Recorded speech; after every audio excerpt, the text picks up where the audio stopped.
very happy Equinox to everyone, and welcome to the people from all around the globe. We are going to start our journey today. And my name is Halina.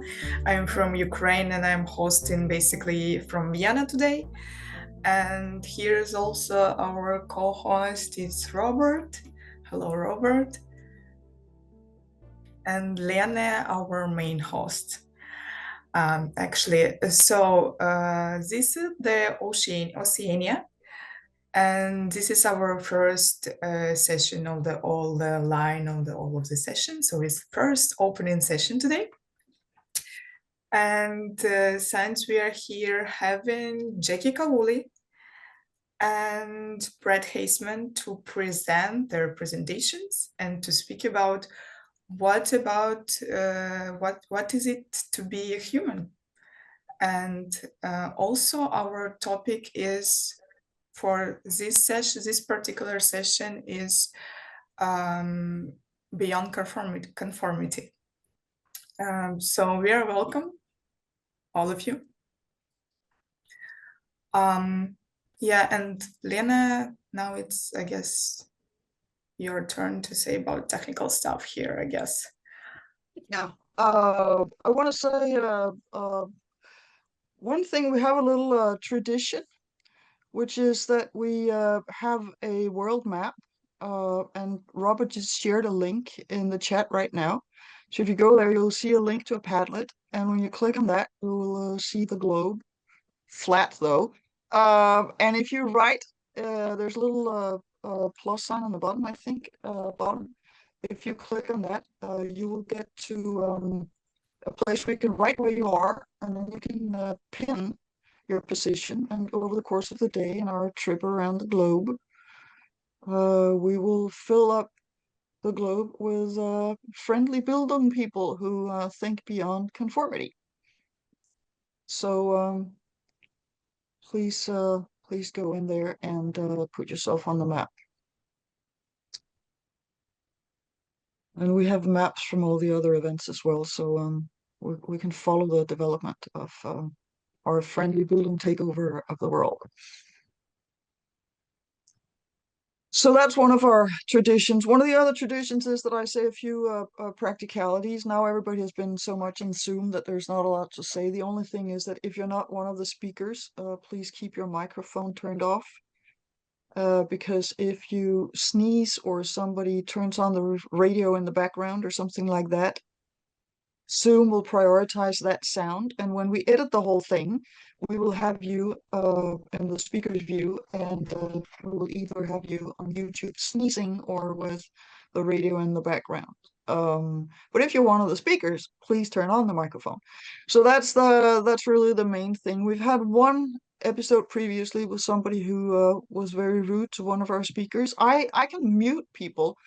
As a matter of fact, I can mute everybody simultaneously. So we expect that people may ask all kinds of questions. We are absolutely pro free speech and a diversity of opinions, but we also expect people to behave. And I can even kick out people from Zoom forever. I think I can report people. So if it gets really bad, I do not hope that I need to execute those powers, but I do have them. So that's the practicalities, and I can see that we have only friendly people here, so I think everybody's going to behave. And now we got some more people joining. Just click them in. We also have another little thing that we would like to do before we get started with the presentation, sort of to land in Oceania, which is that we've created a little survey with inventions, contributions to humanity from all 8 culture zones, and Robert will share that link in the chat. And if you go there, you can mark what you find is the most significant contribution from Oceania. We've picked out 5. We probably overlooked something, but please let us know what you find is the most significant, and I will as we travel around the globe, find out how everybody has contributed with good stuff. Yeah, the results of the survey will be in the end of the session, so it's not immediately like results. So don't expect from us some huge work here. So, but still, you can contribute here.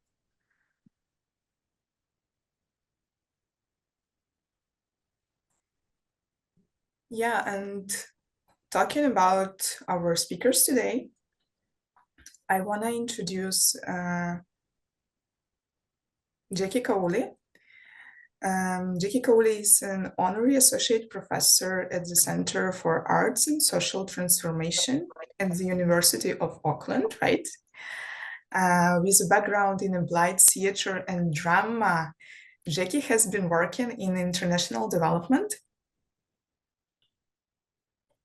for over 2 decades, collaborating closely with community partners, international development agencies. The focus of her work is on social change initiatives, creative pedagogy, and many other things that she will share in her presentation, I hope. So yeah, and second speaker is Brent Haseman.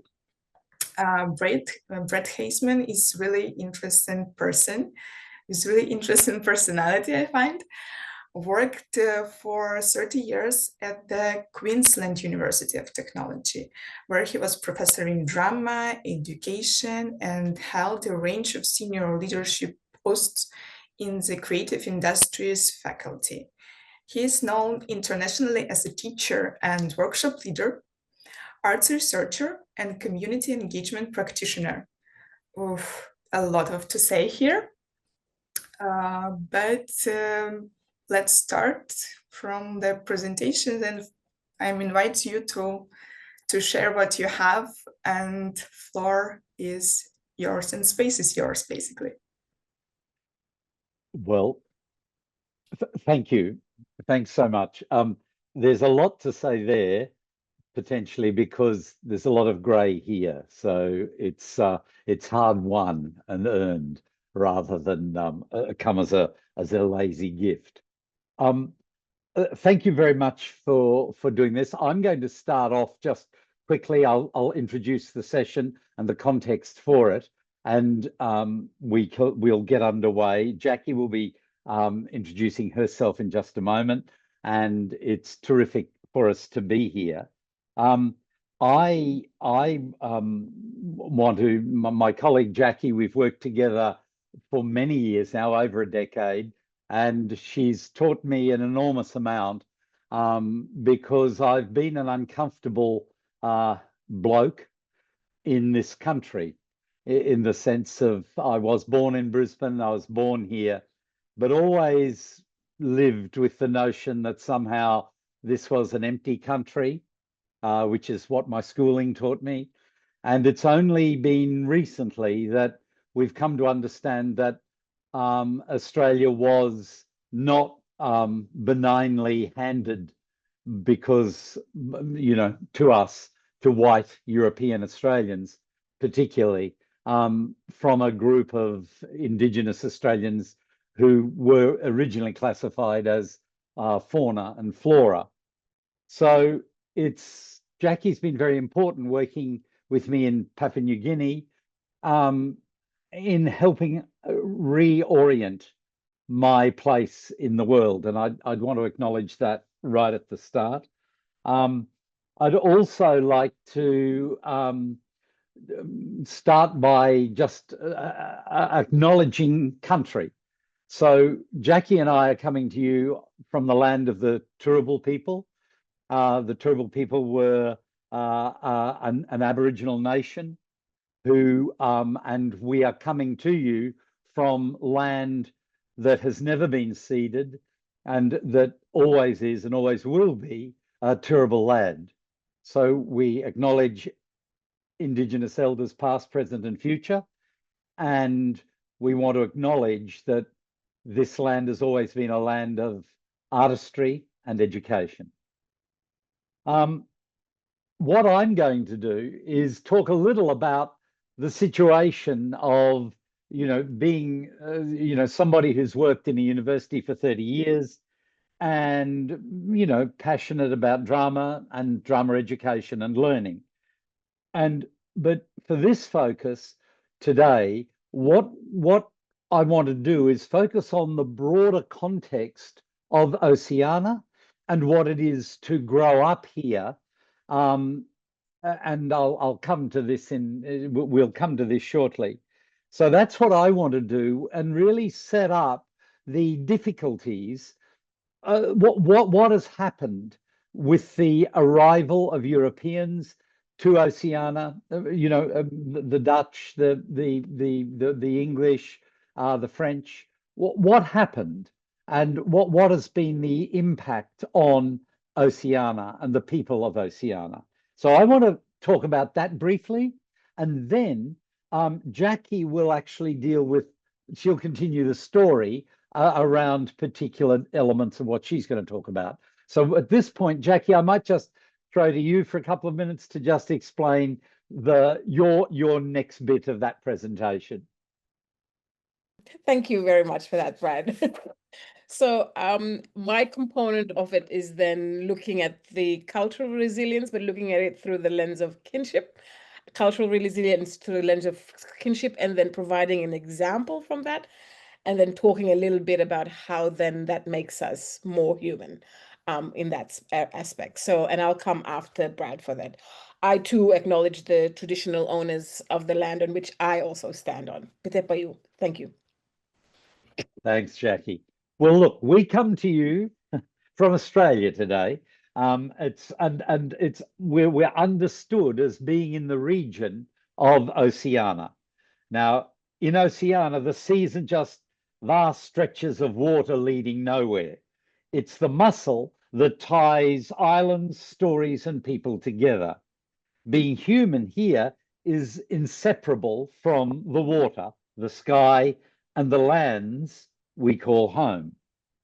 So when we say Oceania, we're choosing ocean over continent.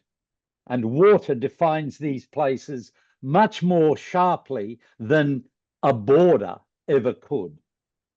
Oceania wraps around four corners of the Pacific: Australasia, Australia and New Zealand; Melanesia, which is Papua New Guinea, Fiji, and the Solomon Islands; Micronesia, a scatter of tiny atolls like the Marshall Islands; and Polynesia, which stretches from Samoa and Tonga to Hawaii and the Easter Islands.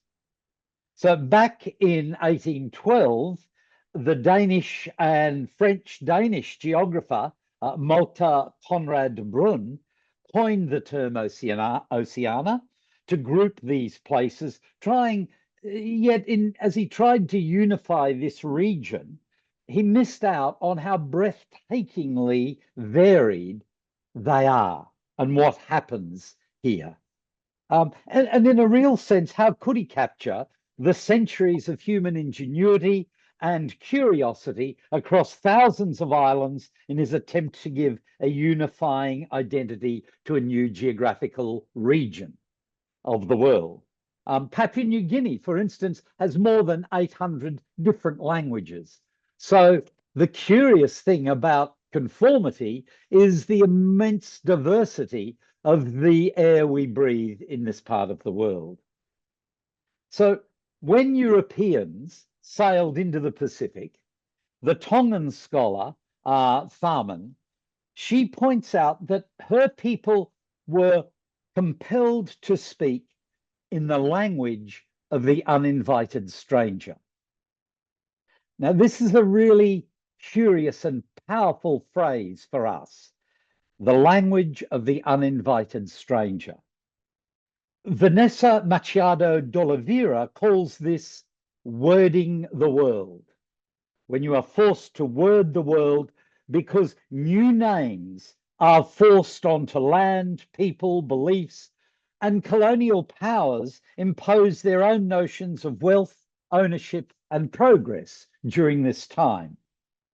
This naming wasn't innocent.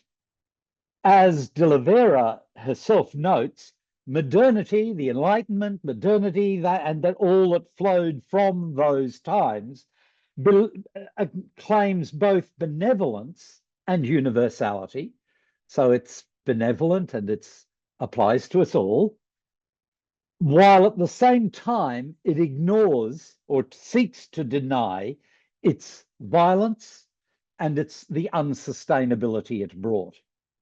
So language then frames reality and decides what counts as valuable knowledge, what is especially important knowledge, and what can be dismissed as inconsequential or merely primitive.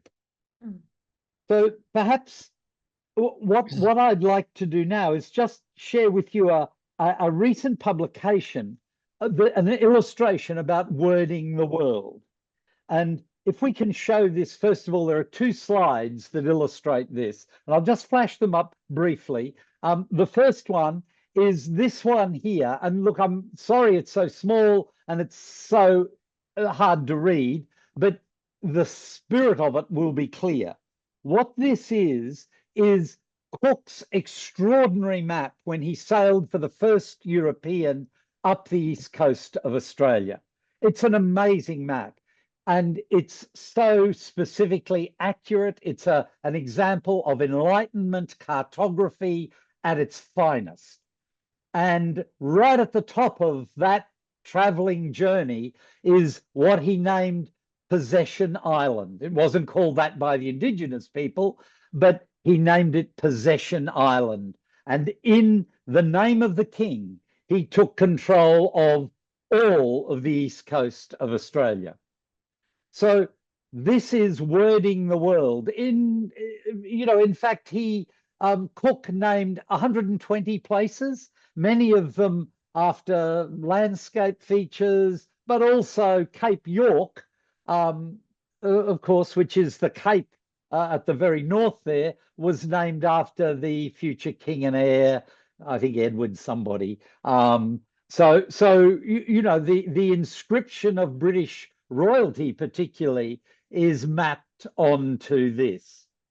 Now, what's extraordinary is that, and only recently have we understood that as Cook sailed up this east coast of this country and identified, he saw over and over bush fires on the beaches. And what was not understood by Cook, of course, is that he was being watched by the indigenous peoples of Australia. And if we go to the next slide, this is a book that's just been released last year, which is the indigenous map of what indigenous Australians, as they watched Cook travel up the East Coast, these are their words for it. This is where he was. And of course, what we see here is this beautiful example of wording the world, starting from when he first saw Australia, which he named Point Hicks, because Lieutenant Hicks was in the lookout and called Land Ho. So from there up, but you won't see any of those words in this map of the indigenous time, of the indigenous record. And it's an extraordinary, and it's only now, last year, that this became a powerful reminder to white Australians who arrived from Europe and brought masses of gifts as well as flaws. But it's only now that this story is being told, well over 200 years later. So perhaps let's set that to one side, and if we could just, dilute that, diminish that potentially, while I just move on, but by looking at unpacking the fallout, what does it mean to be, speaking in uninvited tongues? Well, the first impact is an economic one, because in many oceanic societies, economics isn't driven by accumulation or competition. It's woven into the fabric of reciprocity. For example, traditional economies center on relationships, so gifts circulate between givers, receivers, and their families.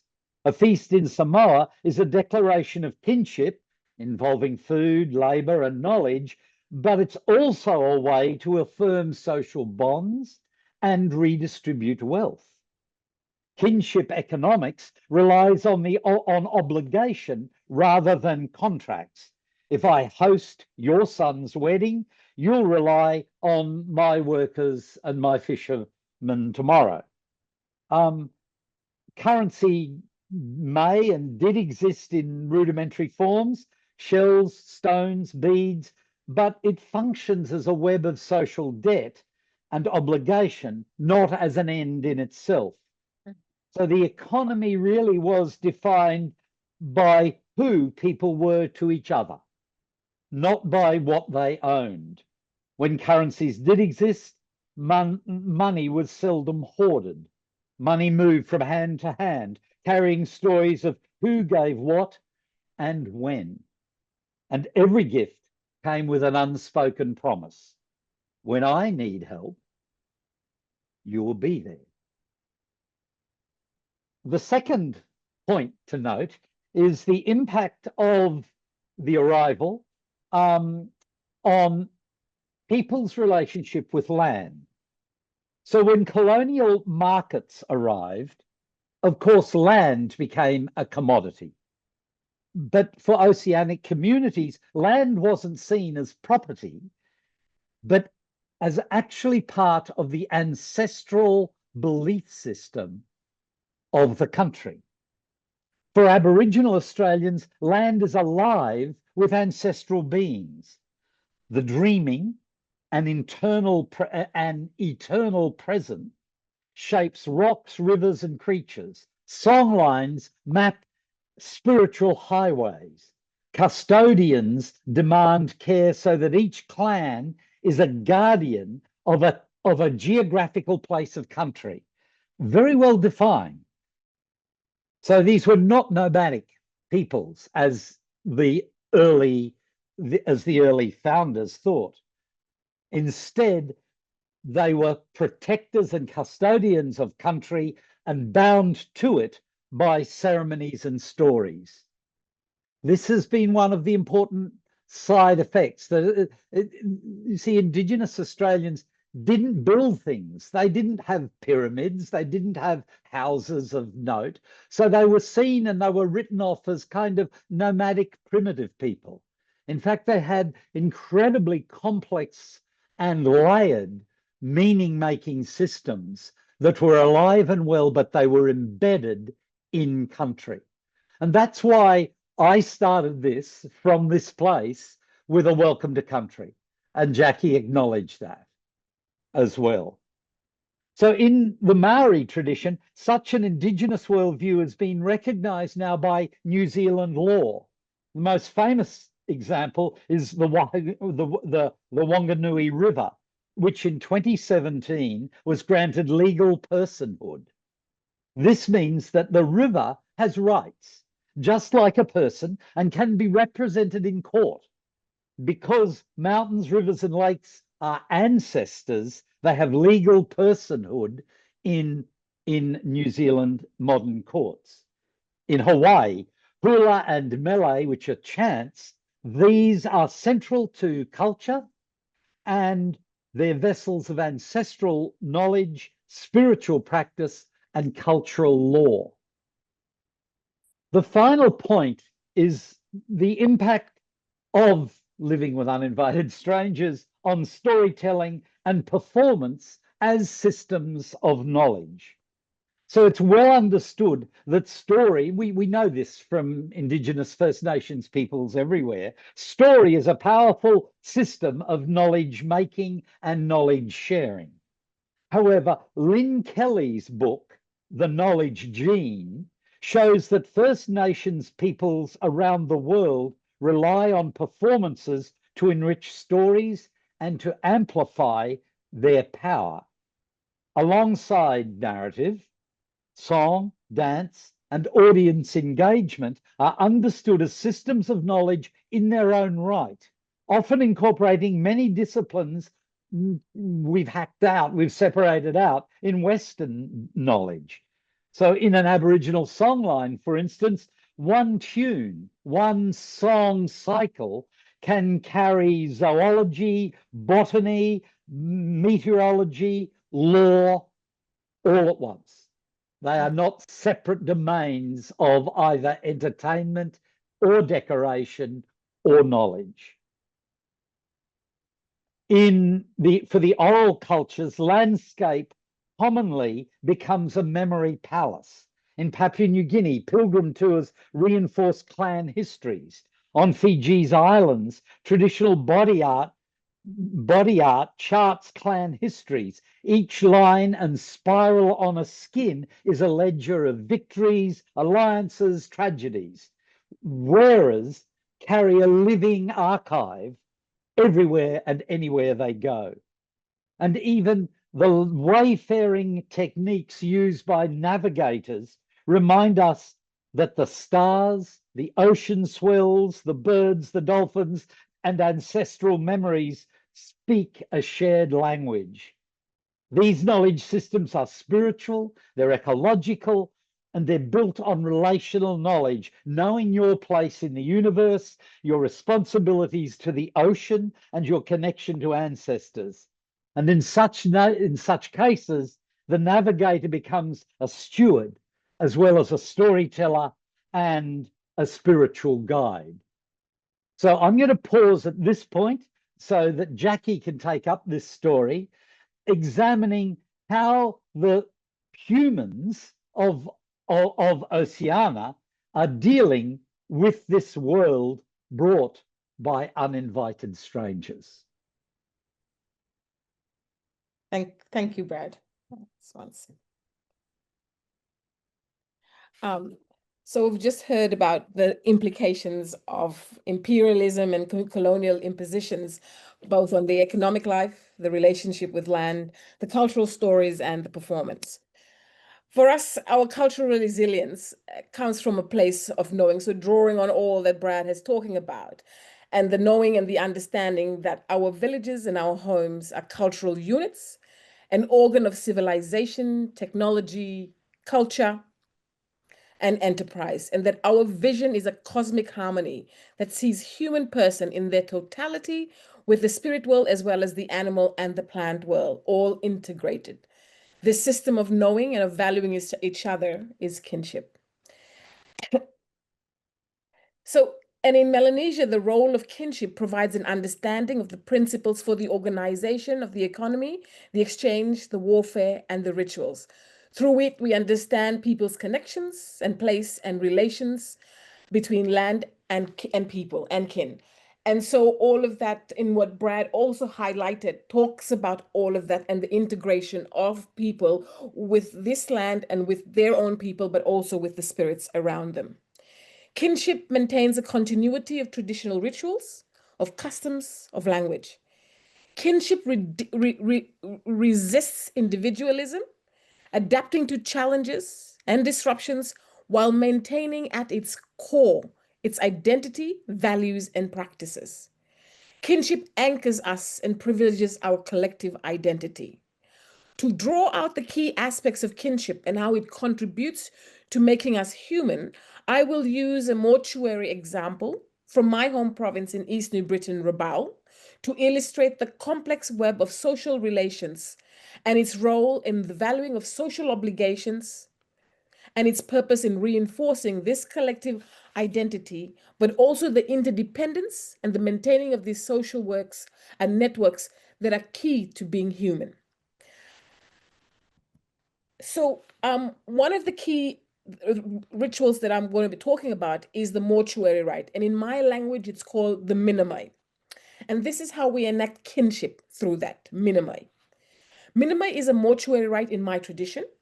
In my culture, when a person dies, it is a sad time, and we have certain rituals to share that grief. Our grief is shared by close and distant kin as they come to share in that loss. But our grief is never private, and it is never about the individual. It is always about the collective with our kin. And so I will share a little bit about the processes of that and why we stay together and the components of that. So the first one that I want to highlight the picture on with that you see is a picture of the distribution of shell money, our currency, during this during this mortuary rite. And I will go through the different points and talk about the response, the key things that emanate from that and why they're important to us being as a collective society. So the first one is collective responsibility for grief and transition. The extensive mourning, vigil, and subsequent ceremonies involves a wide network of relatives and community members. So this collective participation ensures that family is never isolated, but supported by an entire social fabric of kin. The rites performed for the deceased is not just about the individual, but about their transition from this realm into the ancestral realm, which affects the entire community's well-being and its relationship with the spirit world. But it also ensures that those left behind are taken care of and that they continue with their purpose in life. The second component, which I want to highlight during this ritual, this morning ritual, is the shell money. So the traditional currency that we have, which is normally called taboo. If you look there, it's the shells that are woven together with the woman in the basket and giving them out to the people that have come for this ceremony. As Tolai people, as people from my place, the Gunantuna, we accumulate shell money not for personal wealth, but primarily for a social function. Shell money or taboo's primary function in mortuary rites is about social obligations, it's about settling debts, it's about a demonstration of generosity. Its value is derived from the ceremonial exchange, not the individual possession. We circulate shell money to fulfill these social obligations. Debts are cleared during this time, payments made for the services rendered by others to us, to those that come for the ceremony of mortuary ceremony. And new obligations are created, but all of this are binding individuals into a larger economic and social web that are interrelated. The other component that I'm going to be talking about is maintaining social relations and social cohesion and order. Mortuary feast and shell money distribution are not purely an individual achievement. They reflect the standing of an entire clan and the contributions of many individuals within that network that have come together. Reciprocal obligations are activated and recognized to be enacted and reciprocated during other families' mortuary rites. A strong social network provides a safety net. This kind of rights means that during times of crisis, like death, the network mobilizes resources like food, labor, shell money that normally an individual cannot generate on its own. So that idea around collectivity and thinking about the other. The elaborate and mandatory nature of mortuary rite reinforces social norms and expectation. Participation in this is not optional. It is a duty that maintains order and prevents social fragmentation. Identity and belonging, being a part of these intricate networks, provides individual with a strong sense of identity and belonging. One is defined not by their personal attributes, but by their relationship to clan, lineage, and wider community. The collective memory and identity, these are through ancestral connections and cultural preservations. So the ancestral connections, mortuary rites reinforce the connection to ancestors and to our community's history. The deceased become part of a larger lineage, and the memory is sustained through the collective rituals, rather than fading with the individual remembrance.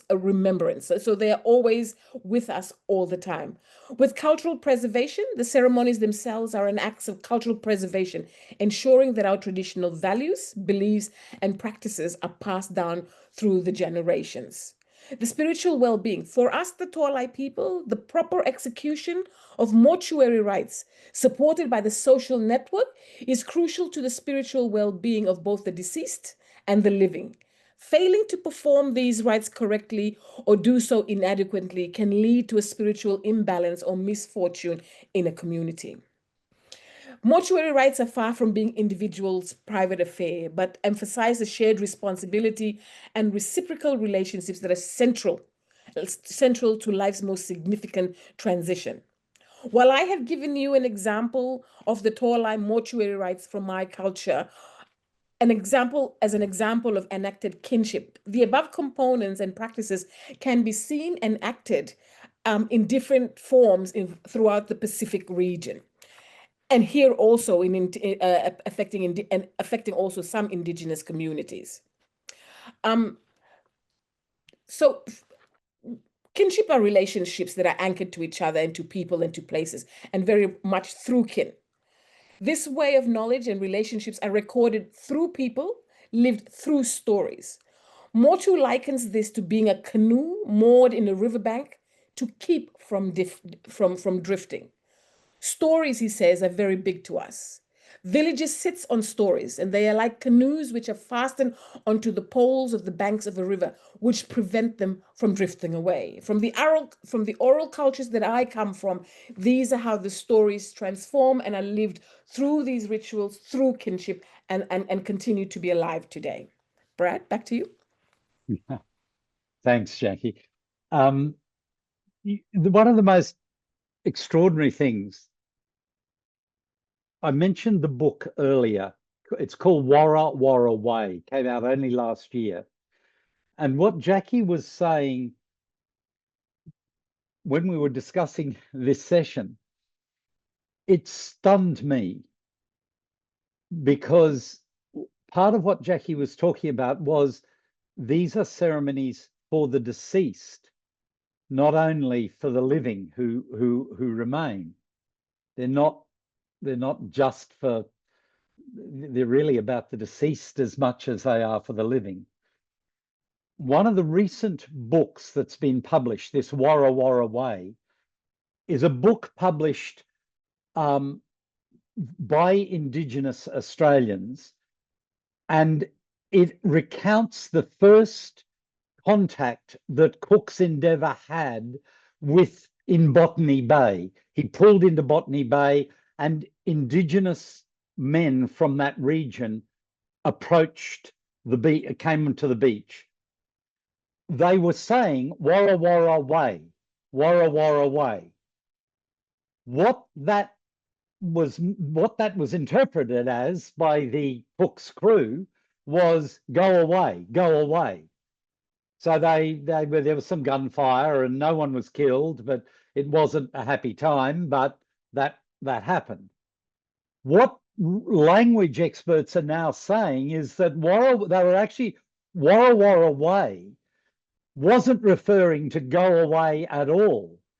It's linguistic for that nation to be drawing attention to the ancestral place of these white men who arrived on this strange boat.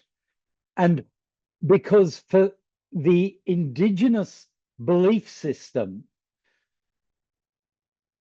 everyone has land, everyone has a home.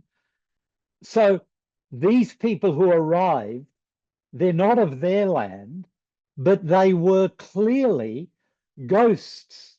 So white, they were clearly ghosts from another land.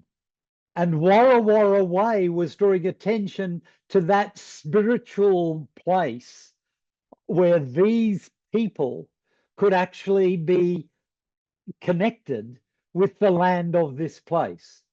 So Warra Warra Way, that's the name of the book, W-A-I, Warra Warra Way. It's contributing a great deal to helping us rethink the relationship and the misunderstandings that have been there ever since we started speaking in this uninvited language. So Jackie, and over to you and we'll wrap up.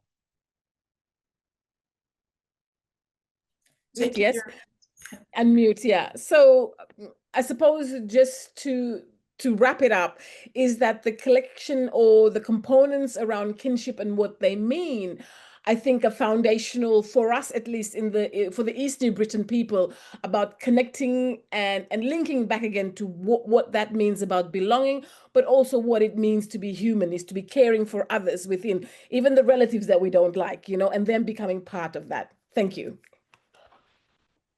Thank you, Brad, and thank you, Jackie, for this presentation and food for our next breakout rooms. But before that, I want to remind you that we have a really cool survey to find out what you think is the most significant thing coming out of our culture zone, and we are now in Oceania.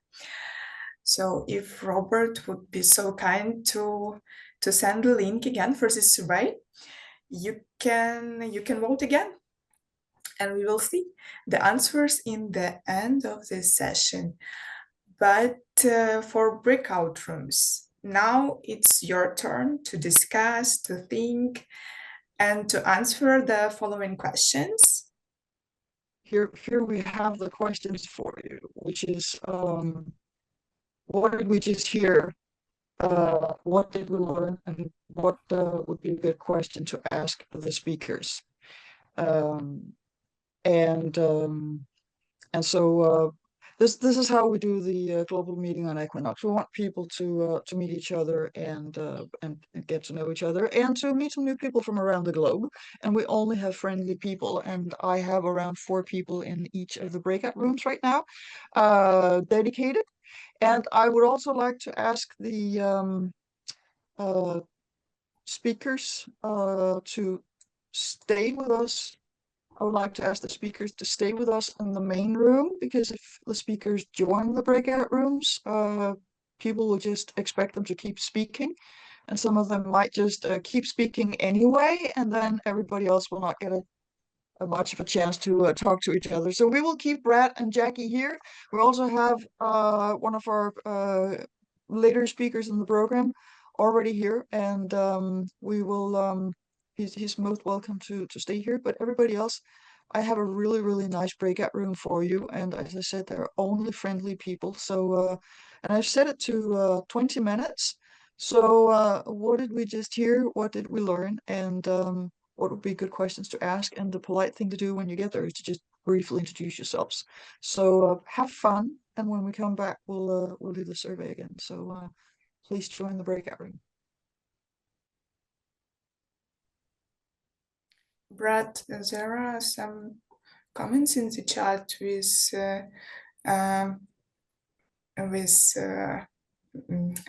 kind of sharing the title of the book. Sharing the title of the book or the link for the book that you mentioned actually several of them, but I'm just putting it in there now. The book's Warra Warra Way. So okay. It's Simon and Schuster are the publishers.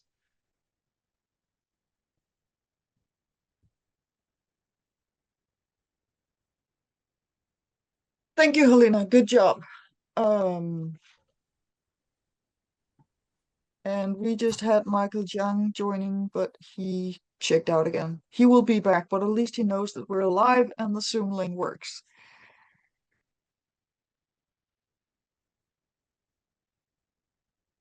So I have a question for the map that you showed in the slide, because why?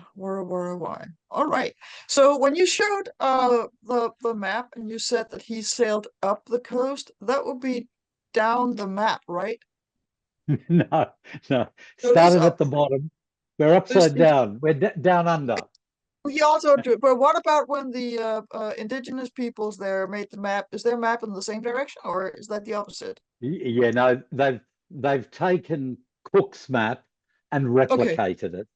So yes, it's not, but you can of course do them either direction, but you can interpret them that way. But yeah, no, it's I don't know whether this will come up, but my T-shirt, because this is quite a this was Fraser Island, which was named after Lady Fraser, right?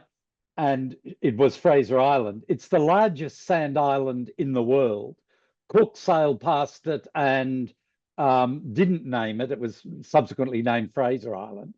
But it's only recently been given its indigenous name, Gari. And you can imagine there's quite a degree of debate. There are many white Australians going, this is going too far. This is really foolish. It's Fraser Island. We know what it is.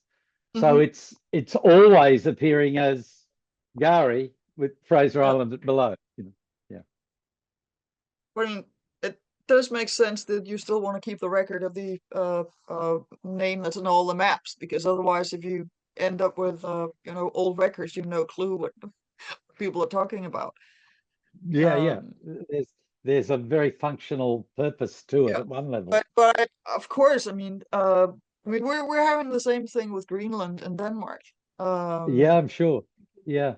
I think Nuuk was used See, this is my I do not do geography well, so if I say this wrong, I hope the Greenlanders will forgive me. I think Nuuk was Good Hope.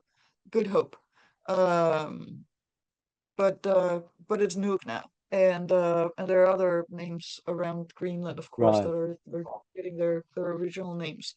But it takes a while. You just need to, replace stuff you learned in school and add a name that is just sounds, because you don't have the semantic meaning of those words. I mean, Good Hope, that means good hope. It's like in my frame of reference, that makes sense. I understand why it doesn't make sense to the Greenlanders, but that's the so I totally know what you're talking about. Well, I think these are very common issues right now, and we're seeing some very closed reactions and fearful reactions to them. I think, for instance, Trump's America is exploiting. So how do you deal with these things in ways that are respectful? How do we learn to disagree better is such a challenge of our time. It's Bildung beyond conformity. I mean, it's the I should have said this at the beginning of the session. I forgot. I will remember in the next 7 sessions, I hope. The idea with the title for this event, Bildung Beyond Conformity, is that part of our Bildung is to conform to the culture that we're in. Because if we don't do that during childhood and learn the norms and unwritten rules and all that stuff, people cannot trust us. We cannot become trustworthy adults. So that's why we participate in rituals. That's why we hear stories. That's to figure out what's a good person.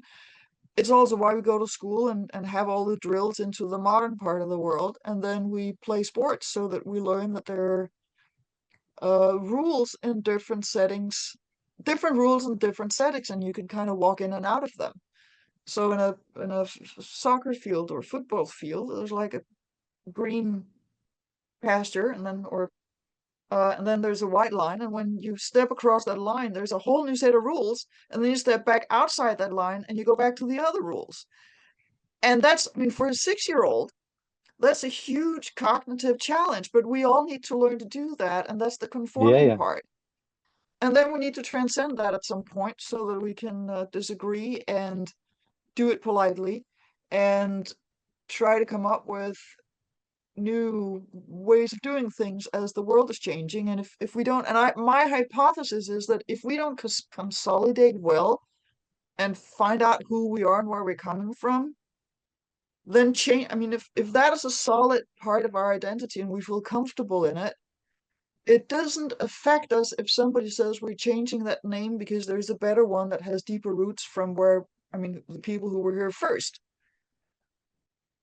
It doesn't affect me that people in Greenland are renaming everything. It's also a different part of Denmark, but even here in Copenhagen, sometimes there's a street name and sometimes there's another part of something that gets a new name. It's not like it's challenging who I am, because there's so much other stuff in who I am. So I think the more culture we can give to kids, the more we can sing and dance, and the better we know the stories, the more confidence we have when people say, you know what, we don't name people that anymore. I'm not going to name any specific words, but it's like, we don't say that anymore. Stop it. I was like, okay, yeah. But to some people, that is really threatening their identity. Yeah. Well, one of the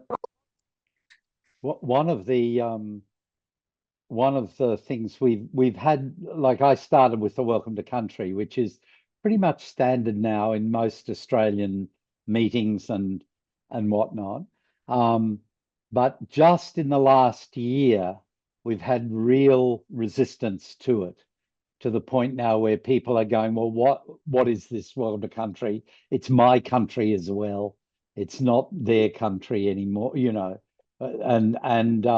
I mean, the ugliest version of it was a bunch of neo-Nazis giving a Nazi salute during a Welcome to Country run by an Aboriginal group in Melbourne, you know, and you just left, you know, we kind of, the thing we've been fortunate about is we're a long way from anywhere here. So you know, things take a while to get to us, and particularly arrive with force. But we're increasingly noticing that more and more, that as the world becomes, as the world shifts, so does the speed with which those shifts crash on our shores. Microphone, Jackie. You must feel that, Jackie, do you? Microphone. Oh, with the dissidents and everything else that happens here. Yeah, I often get, and I mean, I'm listening to you and I'm thinking about it, and you know, about how people react to it quite viscerally, you know. And here on these lands that have never been ceded, and you have people that absolutely refuse to understand where indigenous people come from. I mean, they were labeled flora and fauna, for the love of goodness. We're on their land. How is that not understood? And their contribution to helping us in Australia understand how we live together. And still we say, no, sorry, you're second-class citizens here in your own land. You know, for us in PNG, colonialism, you know, came in and did its damage. And we're pushing back, you know, a lot of it, because the stories that get told, the Western ones that come and subdue all of our knowledge system, and think that it's not important, right? And if you don't understand it, therefore put it to the side, right? And it's only now, and it's always such a fight. I guess you get exhausted with it sometimes. And the different platforms to say, well, look here, you know, what is wrong with this world? But yeah, it is like that. But I suppose it's like, you know, it's how do you learn to be tolerant of others, you know, of your neighbor, and not think of them as taking from that and being here. Yeah. It's ridiculous, right? Yeah. I was in New Zealand 13 years ago. That was my first and only trip to literally around the globe. And I was in the National Museum at some point looking at the Maori culture, and I was very positively surprised about how there was so much Maori culture in different parts of the Kiwi New Zealand sort of landscape or cityscape. And there was a custodian who said to me, yeah, about 10 years ago, we realized that um, if we didn't do something in New Zealand, we would just be those Europeans so far away that others would forget about us. And so we needed to create some kind of New Zealand identity that's uniquely New Zealandish. And so that's the Maori culture. So it was sort of a realization that I mean, there's something here that Yeah. is actually could make New Zealand something that other people notice instead of, and that was actually my kind of experience, except for the Maori things, was like I traveled to the exact opposite side of the globe, and it's so like where I'm coming from. It was sort of like a British version of Scandinavia somehow. It was like kind of Mhm. disappointing until I, you know, saw all the Maori stuff, so I can completely follow their sentiment. Yeah. And we, at the conference that I was then participating in, either before that museum visit, we had the Maori greeting ritual, and we had some. Yes. We went to one of the community houses and had this whole meeting ritual with rubbing noses Yes. and exchanging gifts and stuff. And they also used this Maori tradition to sort of re-socialize hard criminals, because the rituals gave them something to be in that could, what do you call that, contain their sense of self and emotions, and they could go into it and learn to behave. And that's the socializing part, the conforming part, because the rituals are very strong and they're very explicit. And I don't know what we have left in the West, something like Christmas Eve and getting drunk. That's about, the rituals that are still around, but we lack that socialization through group ritual. There's sports. So another thing that I thought about when you said what you just said, Jackie, was when the folk high schools in Denmark were new and people didn't understand what they were all about. There were two short stories published, and I also referred to them in The Nordic Secret. And in one of them, there's Hans who went to the folk high school, and there's a really telling description of what Bildung is in that. He says, so when the pastor came visiting my parents and saw this old Stone Age Bauta stone kind of thing, grave thing in the field, he always talked about how that opened up the landscape. And this young kid, like, what's he talking about? And he goes to the folk high school to learn all the old stories and the Norse mythology and stuff like that. And then when he returns to his parents' fields and see this old stone formation, he sees this history in the landscape as well. It's that thing, knowing who was in the landscape and built stuff and tilled the soil and, cut down the forest and created stories that grew out of the landscape, allows us to connect with the landscape again when we know the stories. And the rational brain sometimes, refuses to connect to that spiritual. So sometimes when we talk about, all of that things about the spiritual and cosmology, and it's like, are you okay? But it is. Where's the loony bin? But in this neck of the woods and across, from the Maoris to here, Indigenous Australia, all around the Pacific, that for us is about, it's one in the same thing. It's in the breath, it's in the air we breathe, and we talk about it in that way. Because it's quite literally a part of us, right? I mean, Brad talked about mountain, sea. They are related to us, and we look at them as relationships. That's our sister, our brother, our ancestor built into that mountain. And therefore, taking care of it means we're taking care of ourselves as well. But it's privileging the connections always and not the individual. And sometimes I get really annoyed when I'm at home because I'm in family, I'm in clan, right? You're not, you can't be an individual. Sometimes you just want to not talk to your relatives, right?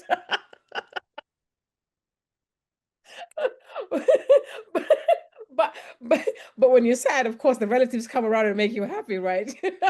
but you're a part of it. So, and it's not just a Christmas gathering thing; it's an everyday thing, and every day. But sometimes when I think about here, and when they talk about social media and how even though we're connected, we're still very lonely. And I think, back at home, there is that connection that is there, right? And people look and think and talk to each other. And it's an important kind of component that it is. And trying to think about that or maintain it. And we do have the social media at home too, but trying to talk about it and, engaging and encouraging people to engage with people as an important part of that as well too. Yeah. And trying to not lose sight of that, even with that social media onslaught that is coming towards us as well. Yeah. Yeah. I also think that as, let's call it, modern people, we tend to use a rational, scientific understanding of what the spiritual is. So we make it more other than it is. I mean, that thing about seeing the history unfolding in the landscape after knowing the stories. I mean, it's not like he saw spirits walking around. No. And it's not in a sort of natural science sense that there were suddenly spirits in the landscape, but it was a spiritual experience relating to the landscape. Yeah. And that's two Yeah. different things. And I also think when we read, for instance, the Bible today, we think of those people 2,000 years ago of having a much more sort of hands-on, um, literal understanding of what is in the text, rather than reading it from that spiritual perspective where it's a symbolic world that you enter into. Yeah. Which then makes like Jesus walking on the water. It's like, yeah, but maybe that actually didn't mean physically plop, plop, plop, plop, plop on the water. It may have meant something else, and they may have understood it as something else. But because we have the modern mindset, we think it as a like a factual, physical event of a person walking on the water. And the rational brain shuts down a lot of things, right? Because we want to see it through the scientific lens, and that's what we want to do. And if it's rational, we can understand it, therefore you're on that side kind of thing. Like, but the example of your landscaping, that person went and their eyes saw differently, right? Yeah, yeah, Because they felt and they saw through their heart and they saw through their mind and that connectivity, right? And so yeah, then when they positioned themselves in the same spot that they had been seeing, suddenly it was like, wow, this is a different perspective kind of thing, right? Yeah. exactly, exactly. Yeah. Yeah, Yeah. um, And I think that people, if people perhaps learn to know a little bit more, understood a little bit more, that kind of would shift and change and they would think differently kind of thing as well, right? Yeah. I think we have people coming back in either 23 seconds or 1 minute and 21 seconds. Let's see. So, I think what's really crucial is to have all those old stories told in kindergarten and preschool, because that's where, we sit kids down and tell stories anyway. And if that becomes an ingrained part of their story landscape, it will be part of their story landscape. Exactly. But it also, and it, their imagination, the beauty about it, also that. And beauty is a great thing to have, and to connect to. Yeah. Yeah. Yeah. And then they'll go into the playground and they will combine the ancient stories with all the Disney characters. And in the middle of everything, Mickey Mouse will fight one of the old spirits. And that's their version of it. And eventually they'll tell the difference and start taking them apart again. But that's how they start making sense of the world. Yes, yes, exactly that. And not be on screens. Exactly. All right, we got 19 seconds, and let's see how many people will be lost in cyberspace and how many people return to the main room. And we got Mariama joining. Welcome. We have our participants coming back from breakout rooms now in 2 seconds. So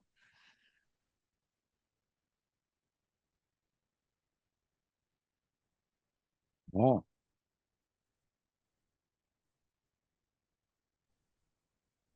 Welcome back, everyone. Seems like not so many people get lost. It's good.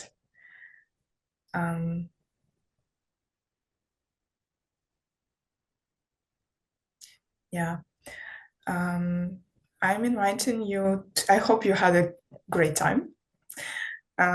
Meet new people and having fun with them.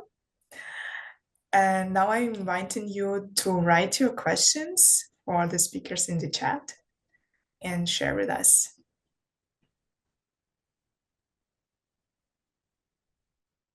And we have a first question from Enrique Sanchez. And the question is, how can we learn to have collective unity? It's a really deep one. Who want to start? Yeah, I'm going to give that to Brad. Oh, thanks, Smart Jackie. move. Yeah. No, that's great.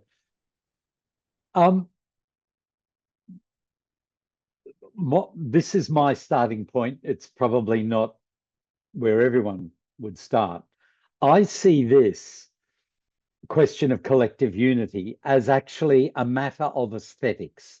It's to do with the felt, sensuous engagement of our lives and how we identify and connect with other people. So there's a sensuous and a felt basis for this. So I think, and what we're learning, I mean, you listen to Jackie talk, and I just feel a sense of grief at what we've lost, to be quite frank. However, you know, Jackie and her communities are holding fast. But for many of us, we need to find other forms of being able to have a collective unity and identity. And I think I'll speak for Australia. The problem, one of the problems we have in Australia is that aesthetic dimension of collective unity is now the province of sport. So sport is what gives you that. And a good friend of mine who Jackie knows, who's worked in P&G all his life, he said the two things this country needed at independence, which was 50 years ago, was a soccer team and a dance company. And he saw those two things as crucial for identity, for that sort of collective identity. So it seems to me that that's part of the answer, but not the whole answer, which gets involved with just this mindless pursuit of winning in sport that is colored and you know, I'll stop there. You know, like, yes, elite sport, buckets of money, as much as you want, if it means we win a gold medal somewhere. But you know, for our elite dancers, for our elite actors, here's sixpence. Here's you know, make do. You love it anyway, so you're going to do it. Anyway, that's me starting to rant. But anyway, I'll stop there. I might just add to that the collective unity that we have, I suppose, in the Pacific is about our shared values, and central to that is thinking about the other and how the other is. Now, don't get me wrong, you know, there are issues that we have that absolutely are in the country, in Papua New Guinea, but at the crux of it, it is, and at the very important point of it is about that human being, and how then do we work together with that human being, but also to see them, you know. And sometimes I think here in Australia, when I'm walking past, you know, somebody wants to greet you, you take your eye away from them quickly before they can greet you. I intentionally don't draw my eye away. I look at them and I greet them even when they don't want me to greet them. But that intentionality there, you know, and making sure that you notice people. And even when people don't notice you, you do that. And in PNG, you can't get anywhere without somebody greeting you with a smile. And just because you're there, they will greet you no matter what, you know. And that's, I guess that's why we had lots of people coming, because we just embraced them. But they did a number on our countries, but we still embraced them. Yeah. Yeah. Yeah, we have. Thank you for your answers. We have another question in the chat. How are the dark sides of cultural engineering as seen in inhuman regimes kept in check and balances? Aren't the mechanisms sometimes somewhat similar? What is the limit test that we are not on the dark side? Like, how to check it? Is it the right question? It's how to check yourself. Am I clear? Like, how to check yourself if you are not on the dark side or you're on the good side? It's really a good question.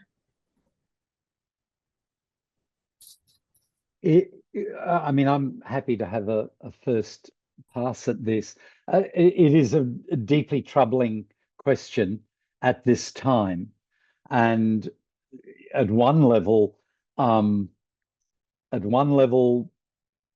work involves us being generous, kind, and living that in our lives right now. I mean, one of the interesting books I've read just recently was from an American author, a woman who spent her whole life as an activist, and she actually spent her life calling out people. So when people would say stuff that she disagreed with and that wasn't connected with the historical record, she would call them out.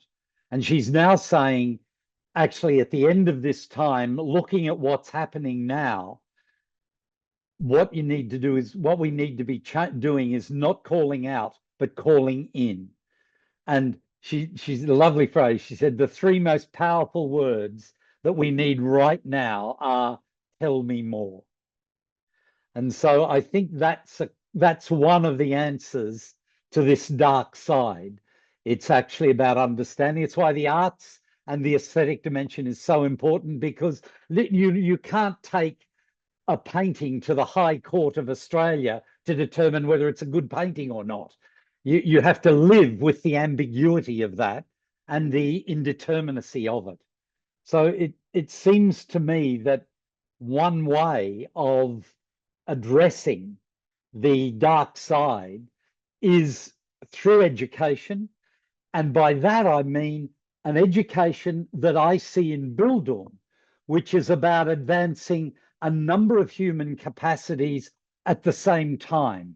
I love the fact, like STEM is just taking over the world, like the whole STEM curriculum, everyone's going to be a coder, and we know that's nonsense. But this is a kind of craziness that we're in, a lopsided world of metrification and STEM. So it seems to me balance is important. I love the fact, for instance, that storytelling is one part of the Bildung Rose. So it should be. So I think that a balanced educative curriculum is a starting point to address the dark side of cultural engineering.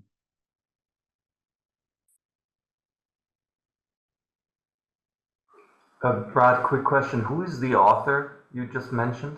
I'm curious. Is this of Wara Wara? Oh, sorry, the author of Calling Out. I've got it here. Let me get it. Is the book called Calling Out? Sorry, guys. The book is called Calling In. Oh, Calling In. I'll check that. I'll find it. Yeah. It's Calling In, and it stands as an alternative strategy to calling out, which we're all doing all the time. Oh, we're not letting you get away with that, and so on. Well, and that Catherine's point is so important, that I know Bildung's been very influenced and influential on the pedagogies of collapse, but that's the book that's so telling for that last question in there about the deep ecological awareness.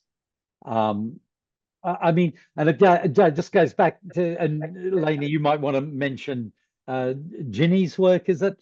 But I was just about to say Ginny Savon-Miklos and Pedagogies of Collapse. I'm just writing her name in the chat now. Yeah, it's the really starting point for that ecological dimension. I think it's an extremely powerful book. I mean, yeah, that's right. I've lost my thread. That's fine. And I would like to add on that thing about tell me more, because when people start saying all kinds of rubbish, if you just let them talk, at some point it starts falling apart. So because if people speak in slogans and they repeat things that are either right out lies or just stuff that is kind of false, but they don't know it. If you just let them speak and tell me more, at some point it will just start unraveling, because it's not based on facts. And so it's like, okay, tell me more. Where did you hear this? Where is this coming from? And you can do it with racism, you can do it with the environment, you can do it with all kinds of things, because if it's not based in fact, at some point it will be my uncle found it on the internet. And it's like, okay, good for your uncle. Um, so there is something to that. Plus you're making a connection, of course, and you can hear why people are, you know, why they have those opinions, because very often it comes from a painful place. So The for the other thing, just to say, and it's still riffing off the question about the dark side of this. Faced with what we're facing, the world's facing at the moment, and the drift towards authoritarianism, I did quite a bit of digging into how have artists responded to this, because the 20th century was full of artists who had to confront this stuff. And Havel in Czech was really interesting to me in an article called "Power of the Powerlessness." Power of powerlessness, I think. The power of the powerlessness of powerlessness. What he's arguing for is that when you're faced with really the real dark side in front of you, all you can do is do small scale work. Well, you can do lots, but if you don't want to be a martyr and get shot, one of the things you can do is do small scale work. Just how 10 of you get together to do one thing really well, and you work that way. And I've found that really quite convincing and compelling too. Small scale work that ignites the humanity between us. He tells this lovely story of Havel, who was sentenced to prison 7 years, I think he got, and he was offered a writer's fellowship in the States. And so this is the other thing about small scale work, particularly spreading examples of moral authority and courage. So he and Havel himself got this scholarship to be a writer in residence, Yale or somewhere. And the government were happy for him to take it and go, and they're happy to release him. And he said, no, I'll stay in prison. It's okay. I'll You be put the me here, stone I'll stay here. in the shoe. Yeah. So, So hard I stuff. see that Robert has shared a link in the chat, and this is one of our little global meeting on Equinox traditions. We kindly ask everybody who haven't been there yet, click on the link to the Padlet, which is a world map, and then you go in and write where you are. I think it's in the bottom left corner. There's like a plus sign, and when you click on that, you can enter your global position. And over the course of the day, we will show the world that there are friendly people everywhere. Bildung people, actually, but Bildung people are friendly people, I think. We also have a survey, and for those who have already filled in the world map, I will share the survey link. Let me see here. We're trying to find out what is the most significant thing coming out of Oceania. And we will reveal the result before the end of the session. Oh, good. And as we travel around the globe, we will find out what's the most significant stuff coming out of all the other culture zones. Elena, I was just gonna, there's a question here about possibly being part of the Indigenous community and yes, having please go ahead. I'll just, I'll have an attempt at it. So, to be part of an Indigenous community, yeah, absolutely, you can be. part of you can be a part of it, but I'm, like to be a part of it as in like family or kin, and if that's something that, anthropologists did it, some would get initiated into it and be a part of it. Some came because, duplicitously and all of that one. So yes, you can be a part of it, and, everybody's always friendly, and you can integrate, I suppose, in it. But contributing to the rituals, some rituals are very, very sacred that you can't be let into them, and others, the understanding around that, it would need to understand the context of the why. Absolutely, definitely for that one. So the one that I showed with the shell money and the traditions, if you were there and if people have been there for a long time, you become part of our clan, sort of thing. And then you would also distribute shell money because you were part of that. But that again is about building relationship, working together, deepening that understanding, and then being a part of that. So that's how one would get involved and be part of that. But as I said, other rituals are very sacred and they remain like that. And even if you were there and you understood it by head, I suppose understanding it fully and the context of it, then you will, participate in it and therefore understand it better. And, it will be compelling for you. I hope that has answered a little bit of that your question. Yani, I mean, if I wonder if it is possible, for example, when you contribute to a ritual, Yeah. you become with the music and poetry and everything, you forget your individual being and you become a part of the people.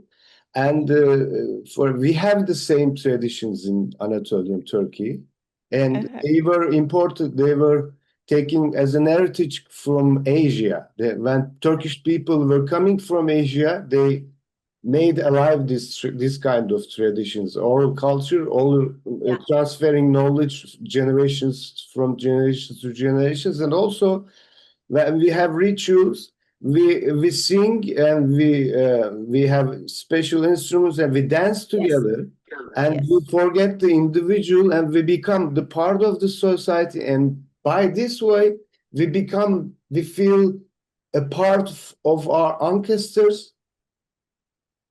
And by this way, we feel if we can feel more, you can become a part of the universe. I mean, absolutely. So, but instantly, for example, we didn't make any experiment before, but I think if anyone from any other part of the world, any other culture can come to join these rituals, I think they can feel those feeling. I mean, forgetting about the individuality, coming be part of this society right there, and in time coming feeling about their ancestors, and in space they can become a part of the universe. So in a cosmic scale, I wonder, this was my question. I wonder if such to contribute, if it's possible when we contribute instantly, not being part of this community, but to this ritual, for example, they are coming together, they are dancing and singing together, and do you think is it possible to feel a part of them?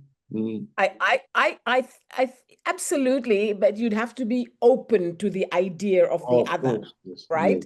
Yes. And if you're open to the idea of the other, the dancing, the music, the connection, the people, that transcends you. Yeah, you become a part of that. So the ritual that I was talking about, with the mortuary rites, the dirges that they sing, the lamentation that they sing when a person leaves this world, yeah, very deep, very moving. And if you're part of it, whether you're in the culture or not, you can feel it absolutely. And it's like what Brad was saying about the aesthetics and the arts. You feel it through your senses, yeah? And that automatically transcends you to a whole different level that the sciences perhaps cannot take you, right? But being open, and even if you're not being open to it, the beauty about being part of it, that opens you up to another level of thinking and feeling, and you see the community that is there. So yeah, and that's, I guess, why Brad and I are in the arts. It's that, to touch and feel and taste without actually seeing it. Yeah. Yeah. And we have this kind of rituals. Everybody comes together in the house of the family, and they do everything. So the family has nothing to do when for example, someone passes away. The Yeah. family has nothing to do. Everything is done by the community, and they cook all day.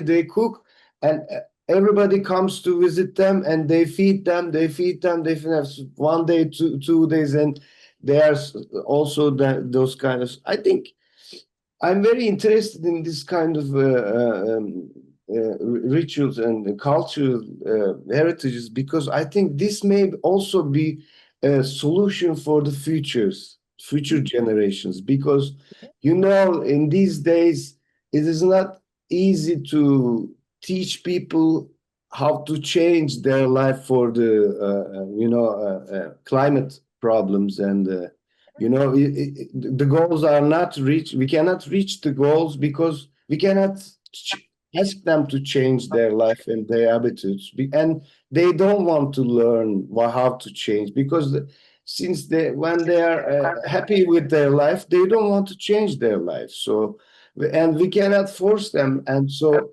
maybe we can use those kind of uh, uh, learning environment, teaching, being part of, and then you have this knowledge from ancient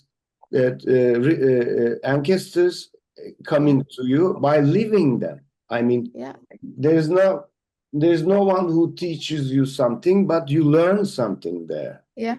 Is it? So maybe it can also be a solution for the future. We can also use this kind of, as the way publishers has turned people to a consumer society. I mean, with the advice, everything with the television, we are told what to buy and what to consume. So maybe in this way, we can teach our people how to change their attitudes for a better future for the future generations to come. That's why I'm very interested in this. Yeah. And I think Lena said something very important. Stories are important. How do we tell the stories? But another important hinge there is that we came from somewhere. We have ancestors. And if we trace that back, we come from deep roots, yeah? Just as we have moved through the ages, somewhere along the line it was there, but we are connected somehow. I guess for us in this side of the Pacific, we hold on to it because it's always the identity, but also it's our way as well to push back at colonialism that came back for us, and therefore keeping that alive. But across the world, we came from somewhere, and stories are important, and in the stories are our histories, and in that histories there is learning, and in that learning we can learn, and to rethink and do things differently as well too, and grow with that. But also the social connections are very important. Yeah. Yes, thank you. Thank you very much. I thank you. Yeah, Enrique, if you want to ask a question, you can unmute yourself and ask a really quick question to the speakers. Okay, are you able to hear me? Yeah. Okay, perfect. Yeah, the one that was speaking, the Turkish, I think his name was Ugos, he actually brought up an interesting point. Like, my question to be one of the speakers would be like, in the case of the country of El Salvador that recently changed, from being the most dangerous country in the world to being the safest, would you say the approach that the particular government there is doing to educate and help people change the perspective, do you think that's a good model, for example, at least as far as a national collective, to get people to change the way they think and the way they behave to create a better society?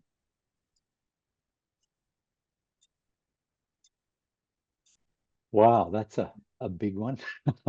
And I'm really not across the details there. I'm sorry. I mean, it sounds extremely important. Would others like to chime in on this front?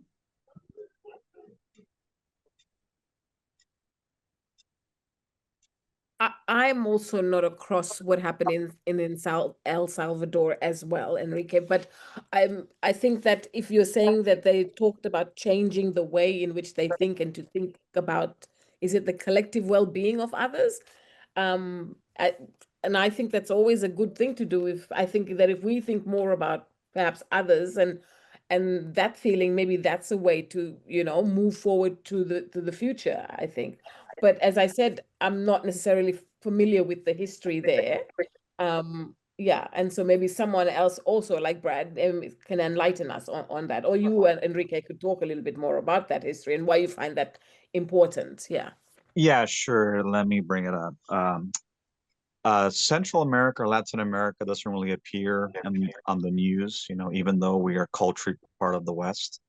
But the reason why I bring up El Salvador, because El Salvador, had a very horrible civil war that happened, 40 years ago. And then after the civil war ended, they had a problem with gangs, MS-13 and 18th Street were the two gangs that were controlling that country. And at one point, El Salvador was considered more dangerous than Afghanistan, Iraq, and Syria. And this was a country that after the Civil War, they were not involved anymore. So the reason why I bring it up, because, the president they have now has put the country on the map. And prior to this president becoming, Nayib Bukele becoming president, most people didn't even care about of El Salvador, but the country transformed itself within 4 years of this man becoming president. Not only just pretty much doing away with all of the crime, but at the same time, bringing a lot of educational, social, and political reform. And he's done this within a period of 4 years. And the way that he speaks towards the people is not the way like a dictator would be someone like more of a mentor. And for Latin America and particularly, the region has never had really good leadership. But I'm just amazed in a period of 4 years, the country has really become safe, stable. At the same time, the people feel happy, and I feel that having good leadership can also serve as a model for change, because as humans, we tend to follow people. It's within our nature. So I feel that in El Salvador, it's a marvel because again, it's a country that's its history was very horrible, marked in civil war, corruption, and then almost 25 years of gang violence, and then it transformed itself overnight. And I think that when there is an emphasis on education and good leadership, mentorship, community involvement, I think that could really cause people to change the way they think, the way they talk, the way they see the world, and they could work together and make it a more harmonious, prosperous society. Thank you, Enrique. I just shared the program in the chat, so we actually will have in the Latin America as well on this global meeting on Equinox, when you can find maybe more answers for your questions. And now is time for speakers to have maybe warm up and conclusion on our session today. Sure, not a problem. And thanks for letting me speak. I truly appreciate it. Could I just, one quick point? It is worthwhile reading people whose worldviews are supportive of the generous humanity which most of us share. That this notion that we're all a competitive group of we've got to get ahead at any price, ahead of anyone. So the book, is it Bregman, Humankind, I think is a useful book. Another one called Hope for Cynics. These actually are empirically based arguments as to why the human race is collaborative, inclusive, and we work that way rather than through some Hobbesian view that the world is a mean and ugly place and the only way you can ever be successful is at other people's expense. So it's worthwhile just getting into that literature as well, because it's a very strong argument about our situation. And it may well, Enrique, fit with the logics that you're talking about. Sorry, I must, before we sign off, I must just ask one question of my co-presenter, Jackie. Jackie, what do you think about the term Oceania, and should we replace it? I can ask this question to Jackie. No one else can. It's a big question. We in the Pacific, people always constantly like naming us, and so there's Oceania. In the Pacific, we call ourselves the blue Pacific, right? But you will never on a global stage hear that we are called the blue Pacific. We're part of the Indo-Pacific. We're everything else but the names that we want to be named. So yeah, blue Pacific is what we prefer to be called, because that's where we are. But everybody else calls us Oceania and everything else under the sun. So this is on me, because I was the one who suggested that we called that part of the world Oceania. No, that's and we're calling them culture zones. And I know that there are a lot of cultures, but there are also a lot of cultures in East Asia, in Africa, Middle East, Europe, Latin America, and North America. So to keep it to 8 sessions, we can call it what was it? Blue Ocean? Blue Pacific. Blue Pacific. We can absolutely do that. Thank you, Lena. Brad likes to get all political like that. Thank you. Thank you very much for being a part of this. Well, thank you so much for joining. I just want to share 2 things before we conclude this session. One is our Zoom just when you try to let people in, it blocks the button to your screen share. So here we have the results of what are the most significant contribution from the blue Pacific culture zone. And it's not the cochlear implant. It's not bungee jumping. It's not instant coffee either, nor the black box flight recorder. It is the boomerang. So the has spoken. The boomerang is the most amazing thing, and it really is. I mean, it is amazing that somebody managed to come up with that. I still don't get it. I can probably, at some point understand the aerodynamics, but that they managed to do that, amazing. So that's one thing. Now we know the result, and then we have the world map. As you can see, I've not been in there because I'm in Copenhagen. We do have people in the room who have not marked their spot on the global map yet. Robert, if you could please share the map link in the chat, because then as we close down after this session, we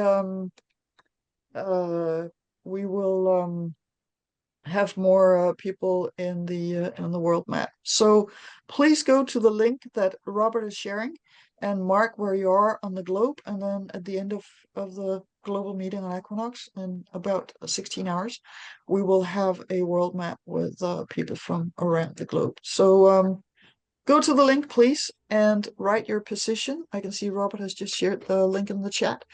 And a practicality, when we're done here, I close the Zoom room completely for 3 to 5 minutes. Then I open it again, because then the recording will also close down and we will reappear in East Asia China, and Japan.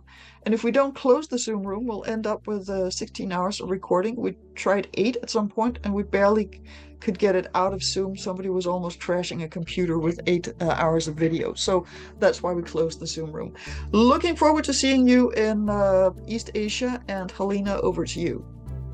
Yeah, thank you for today, for our speakers. Thank you, Brad and Jackie, for this journey, really intellectual, and we had a lot of food for thinking and a lot of fun, I hope.